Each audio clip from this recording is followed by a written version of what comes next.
ఇటీవలే పద్మవిభూషణ్ పురస్కారం అందుకున్న చిరంజీవి ఇప్పుడు మరో అరుదైన గౌరవాన్ని సొంతం చేసుకున్నారు.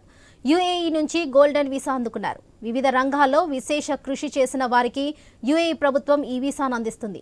తాజాగా దీన్ని అందుకున్న సినీ ప్రముఖుల లిస్టులో మెగాస్టార్ చిరంజీవి చేరడంతో అభిమానులు శుభాకాంక్షలు చెబుతున్నారు. పెట్టుబడిదారులు, వ్యవస్థాపకులు, శాస్త్రవేత్తలు, నటులు, అసాధారణ ప్రతిభ కలిగిన గ్రాడ్యుయేట్లకు 10 ఏళ్ల కాల పరిమితితో యుఏఈ ప్రత్యేక వీసాలను అందిస్తుంది. ఇంతకుముందు చిత్ర పరిశ్రమకు చెందిన రజనీకాంత్, షారూక్ ఖాన్, అల్లు అర్జున్, దుల్కర్ సల్మాన్, త్రిష, అమలాపాల్, మోహన్ లాల్, ముమ్మట్టి, టోవినో థామస్ తదితరులకు ఈ వీసా లభించింది.